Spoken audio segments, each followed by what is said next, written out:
Well, welcome everyone. This is Adam Coleman, and with me today we have Madeline Barconi. She's a certified financial planner, certified financial consultant, and certified divorce financial analyst.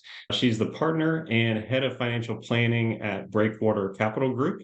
And today we're going to talk a little bit more about her CDFA designation and then all things divorce financial planning. So, Madeline, thanks for being here.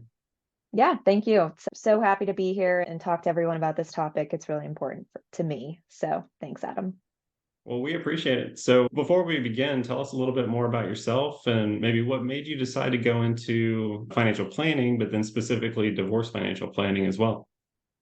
Yeah, absolutely. It's a great question. So I grew up in the northwestern suburbs of Chicago, being raised by a single mom who I just saw work so incredibly hard. And she never made me feel like she was gone working with two jobs and getting her associate's degree at night. And she just really drilled her work ethic into me. And knowing college was not an option, but there also wasn't any extra leg room in the budget to pay for it. And, on another side note, I had always been enamored by the West Coast and the mountains. So a combination of those three things, and between financial aid and scholarships, I got a 50% ride to the University of Denver, which is where I went to undergrad. And so, of course, the other 50% was covered by student loans, and that still left me with $120,000 of debt, which may have influenced my career choice, but we'll get to that in a second. And while I was at DU, I got to work on a project to help build potable water wells for a community in Cape Town, South Africa, that did not have access to clean water. And something to note is, we're talking about 2014 and no clean drinking water. So it was just a really formative experience for me. And as a political science and international studies major, we had to fund the project ourselves, and developing a financially feasible study was not part of the traditional curriculum. So I'm sure some people can empathize with me on fundraising and having a political science and international studies degree. So we really had to raise the money to build the water well, set aside savings should anything go wrong, and of course, endow the project so it would be sustainable into the future once all the students had returned to their respective homes. So I really thought, wow, knowing the ins and outs of this whole finance thing can get you access to basic human rights like clean water, something thankful I never had to worry about growing up. And the lessons have countless applications in everyday life. So fast forward to graduation day, the honeymoon period is over, and I'm remembering that I'm $120,000 in the hole. I knew I needed to pay back those debts with real money, and my payments just worked out to be half of the amount of my rent. So there really wasn't much room left over to save, spend, or investing was certainly not something that I was even thinking about. And it just so happened that Fidelity Investments, the big Boston-based firm, opened up a brand new office in the Denver tech area.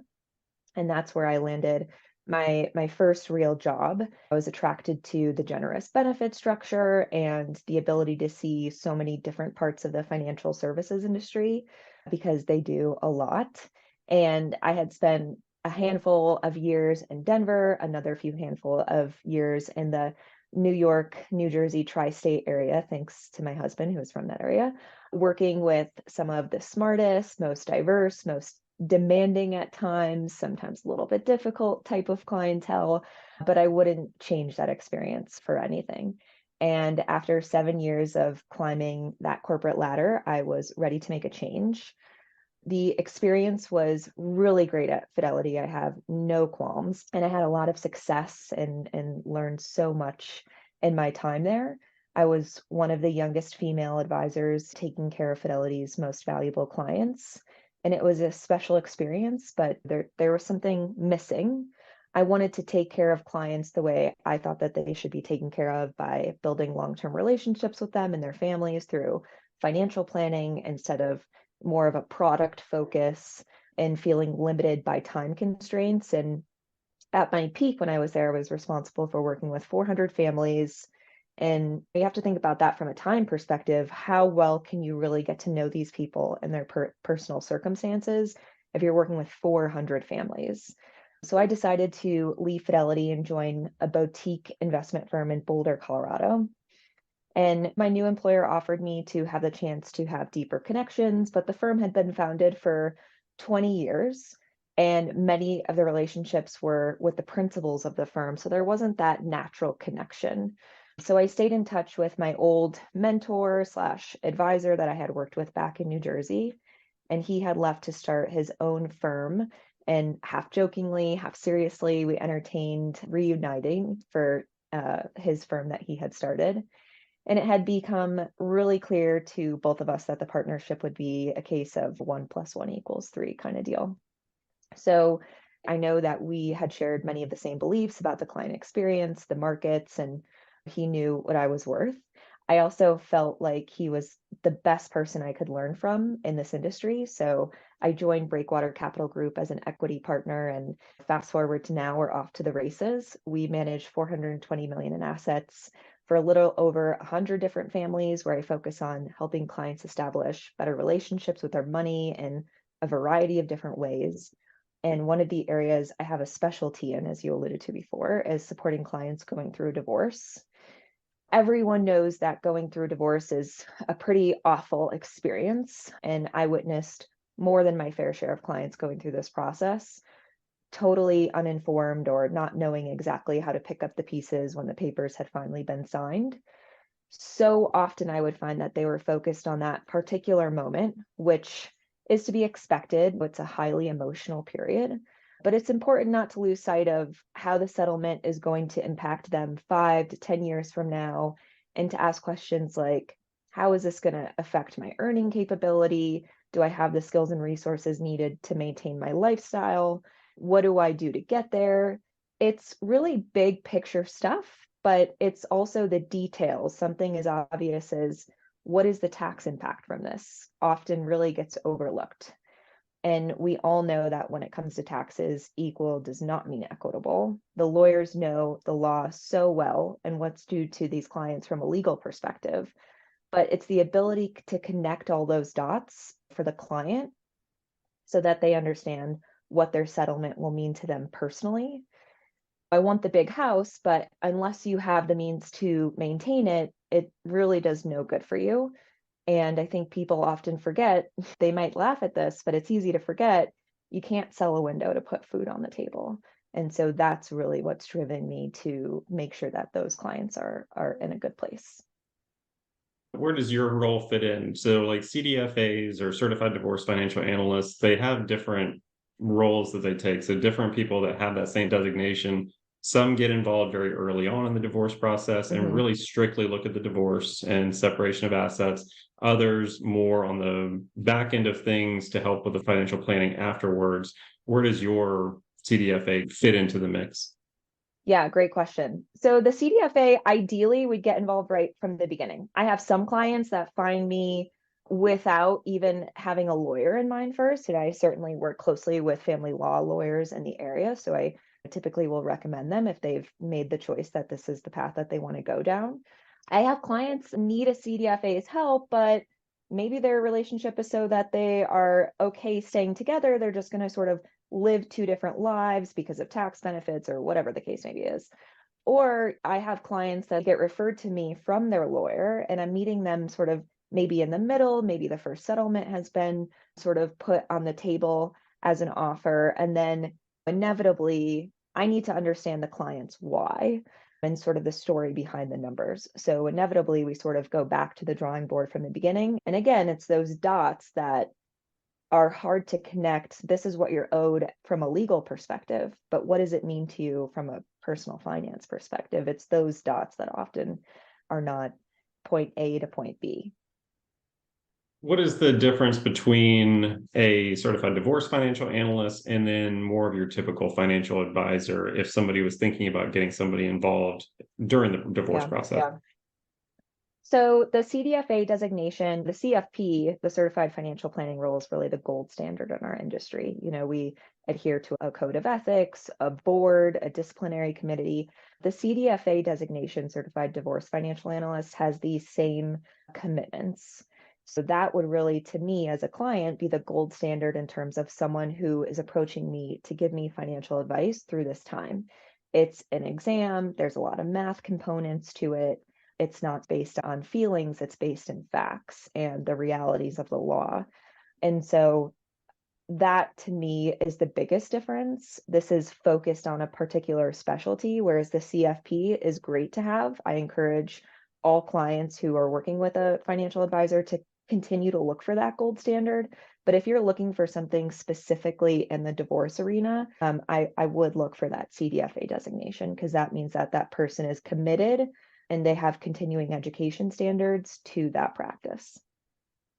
And it's just like anything else. I mean, you're going through this process. You don't want a generalist to do something that you Exactly. could get something that's specialized for, again, without additional Right. cost necessarily. It's all kind of part of the divorce process. But Right. having just a regular financial advisor doesn't always quite get you to the same level of a speciality as the CDFA side does. Just like you're not going to go through a non-family law attorney. You're not going to go through Exactly. somebody like that just doesn't have that specialty. So you get involved early on, but you can also help with the wealth management side after the divorce is done. So you kind of do both Yes. sides of things.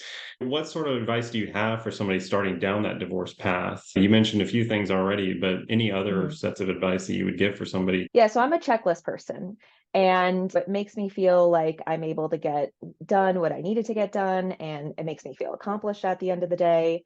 It also keeps me from feeling overwhelmed and maintaining a sense of control. My husband would also probably tell you I'm a bit of a control freak. So I know that I would not be where I am today. And on another note, without consistently seeking feedback, coaching, and finding mentors that, really advocate for you when you aren't in the room. So asking for help, put simply, is absolutely critical. So, my first piece of advice is just to start somewhere and take it one step at a time. Typically, the first step in the divorce process, once you've decided that this is really the path that you want to go down, is putting together a sworn financial affidavit. And in Colorado, in particular, you have 42 days to file that with the court once you petition for divorce. And that will give you and your soon to be ex an idea of what assets you have, what the income picture looks like, and it really makes you put pen to paper, finger to keyboard, whatever you're into, to see exactly what your budget is. And a different way of thinking about that is, what does it take to fund the lifestyle that you've been maintaining today? The second piece of advice is to surround yourself with just a rock star team. Get a great CDFA to run the financial side of the divorce. That helps you take the emotion out of it. We really look at it as a contract, a financial contract at that, and a great lawyer who knows the law inside and out and won't allow you to be pushed around, and maybe even a therapist to address the invisible aspects of what can be a traumatic process. And those advocates will help you get to the next chapter of your life as quickly and as painless as possible, knowing that this is one of the most difficult times of your life, or can be. And hopefully clients only go through this once. If you put together a great team, that team has been battle hardened, having going through this many times before with many different clients. Are there any other team members that you see come up on a regular basis, or things that you wish you saw on a more regular basis beyond the typical financial side, attorney side, and then the mental emotional side? That's a great question. The people that I see who come away from this process as unscathed as possible are people who have a great sense of community behind them. And what I mean by that is either a family that they can really count on, and not to continuously dig through the mud on what's going on, but just someone or group of people that can really bring them a lot of joy. Or, and everyone's sense of family is different. So for me, living in Denver, we don't have a lot of family here. So our sense of family is the community of friends that we've built around us. So having that kind of support that has nothing to do with the divorce in particular, but everything to do with bringing up your spirits. So, and really, if you have a hobby that you can really lean into or get a lot of satisfaction from, it's being able to be present when you need to be when it comes to the divorce, and being able to, in a very healthy way, take yourself out of it to sort of let go of some steam. Advice, absolutely. So I guess we mentioned a couple different types of divorce on this channel before. Obviously, you've got collaborative, you've got the litigation side, Mhm. mediation. Do you get involved in all sorts of types? Do you have a preference one way or the other? What's your thoughts on each of those? Mediation, I do get involved in all sorts of different things. Obviously, some of my clients aren't even getting a divorce. It's sort of just like we're going to live our lives in two separate ways, but we have kids or whatever the case may be is. So that's something in of itself. But mediation with a lawyer is probably my preferable preference if, knock on wood, my husband misbehaves for any reason.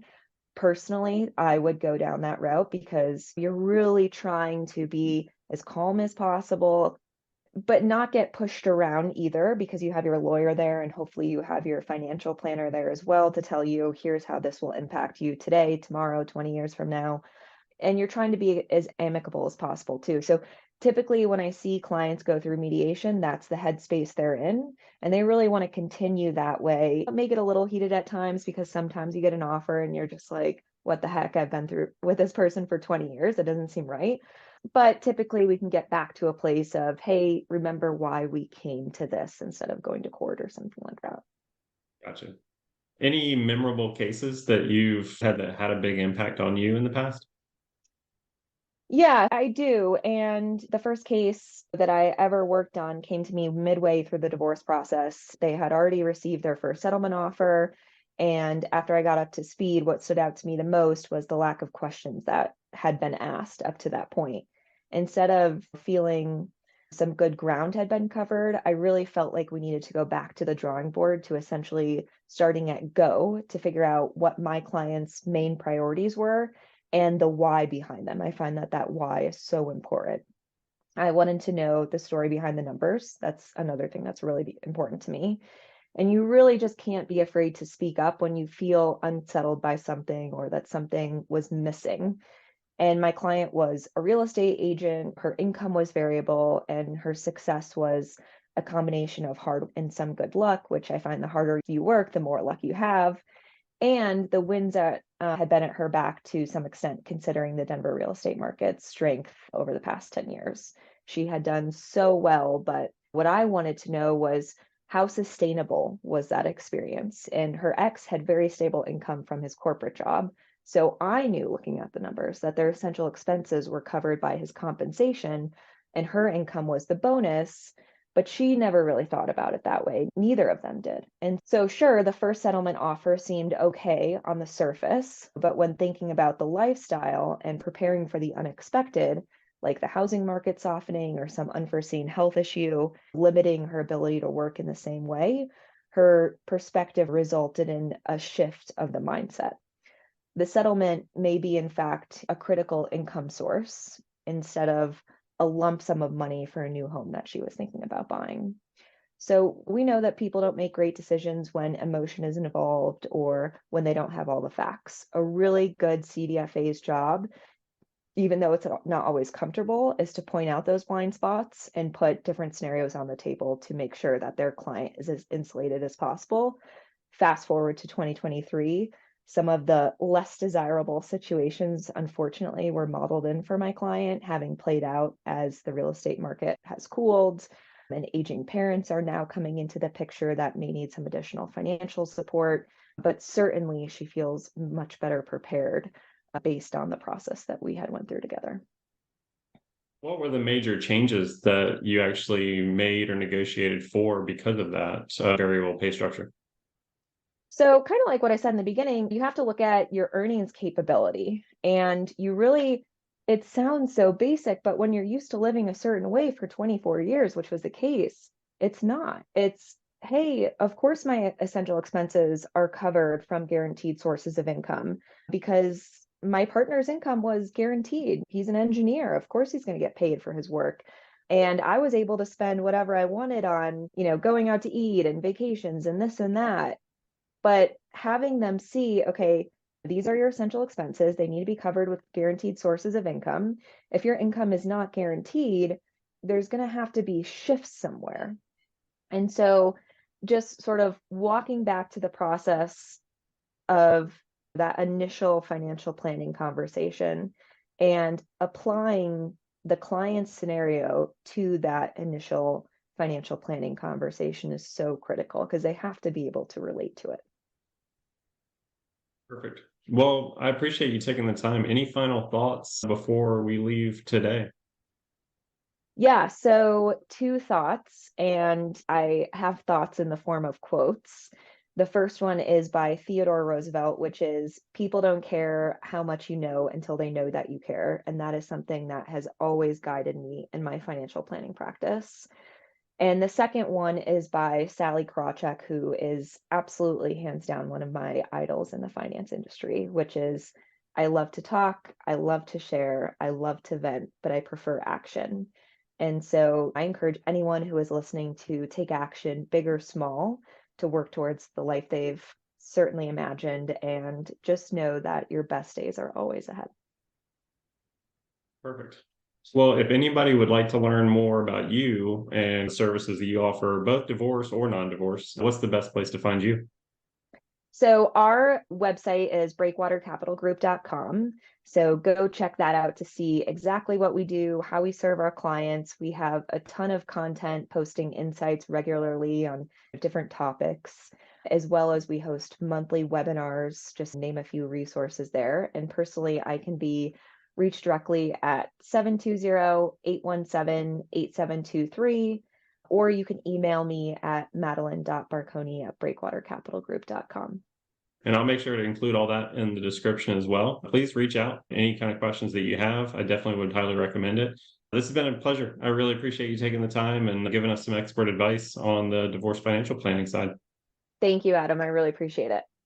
Absolutely.